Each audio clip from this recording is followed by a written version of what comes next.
Hello massage nerds. Today I'm going to be bringing you the upper extremity bones. This is part of the appendicular skeleton. So I'm going to talk about the shoulder blade, which is the scapula. So S for shoulder blade and S for scapula, and that's how you can remember it. So everything that you have been applying up to now as in your whole body, superior, inferior, lateral, medial, now you're going to apply it to the scapula or to any bone that you come across. So this would be the superior part of the scapula. This will be the inferior part of the scapula. This will be the medial because it's closest to the medial line, and then this will be the lateral. The scapula also has the spine of the scapula. And what does that mean? The spine of the scapula is that bony ridge that you can feel. And the scapula also has three fossas: the supraspinous process, where the supraspinatus goes, the infraspinatus fossa, and the subscapularis fossa on the anterior part of this bone. So it has three fossas, and the fossa is just like a little hollow space.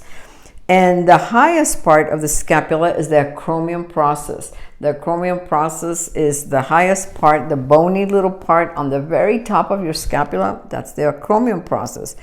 So then this is the scapula or shoulder bone. And then now we're going to turn around, and there's one part of the scapula is in the front, and that's the coracoid process. It's usually very bony right along here. You can feel it. This is part of the scapula too. This is where three muscles attach. The origin of the short head of the biceps, the origin of the coracobrachialis, and the insertion of the pec minor. So it has three insertions right here. It's part of the scapula. And you say, well, this is the one that looks like a little hook. So we try to make it look like a little hook. So this is part of the scapula too.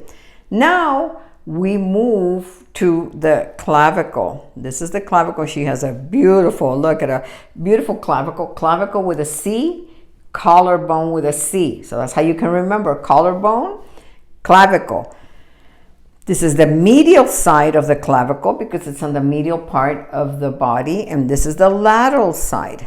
Okay, this is the sternoclavicular attachment right here, because it attaches to the sternum. Now the sternum is part of the axial skeleton, so we didn't draw it because it's part of the axial skeleton.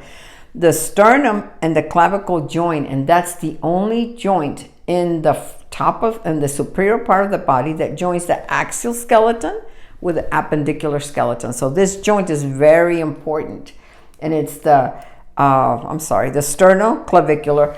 Another hint: anytime that you have an articulation is two bones being joined together, it has the names of the bones. So it's very important for you guys to remember all the bones, because if you know your bones, you're going to know all your joints, all your articulations, aka articulations.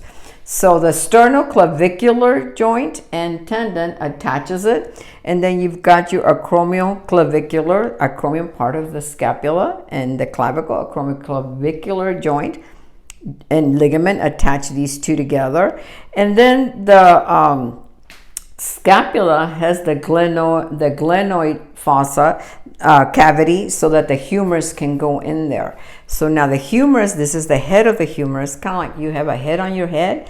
Well, the humerus has a head too, and then the body, and it's got the greater tubercle. The greater tubercle is right here where the infraspinatus, the supraspinatus, and the teres minor attach at the tubercle of the greater tubercle of the humerus. The lesser tubercle of the humerus is on the anterior part, and this is where the subscapularis, the one that's in front of the scapula, it inserts at the lesser tubercle of the humerus. Okay, so this is the head of the humerus. Then you've got your lateral epicondyle and your medial epicondyle, and then these are the ones that form the elbow. With a radius. This is the radial bone.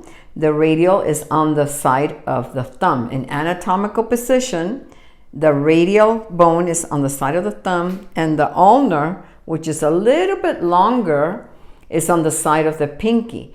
and it's the radial bone that rotates over the ulnar bone for pronation and supination. The ulnar bone does not move. It is the radial bone rotates. So radius for rotate. So it rotates for pronation, supination when you're holding the soup. And you've got, like I said, your humeral radial joint and your humeral ulnar joint, okay? And then you've got your carpals here. You've got 8 carpals. Carpals, you drive the car with. Carpals with a C is what you drive the car with.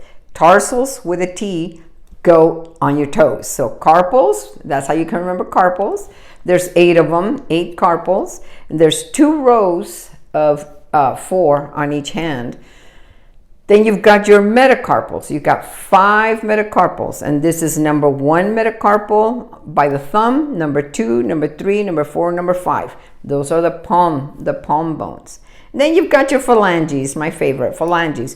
Each finger has 3 phalanges except for the thumb. The thumb only has your distal phalange, proximal phalange. This is the proximal, medial, and then distal. So these fingers have 3 phalanges each. The thumb is the only one with 2. And there are 27 bones on one hand and 27 bones on the other hand. So between the two, you have 54 bones in your hands, plus 52 on your feet. That's 106 bones just in your hands alone. That means you only have to learn 120. So it's not that bad. So you guys can do it. Trust me, you can do it. Because if you break it down like that, there's 106 between your hands and your feet. That's, and then the bigger bones, the same thing applies. We're going to do the lower extremity next time. And I want you guys to know. Oh, I forgot to mention, the clavicle and the scapula form the shoulder girdle. This is the shoulder girdle right here. Okay. So this is what forms the shoulder girdle. And you have one on this side and one, so you have a clavicle here and a clavicle on the other side, a scapula here, a scapula on the other side. You have 2 humerus, 2 radial bones, 2 ulnar bones, and then the 54 in each hand. So I hope this helps you to learn the bones and learn your bones, because if you know your bones, you will know your joints, your articulations. Until the next time, create a great day. Oh, and thank you, Lisbeth, for being my model. Thank you. She's back. Take care, guys.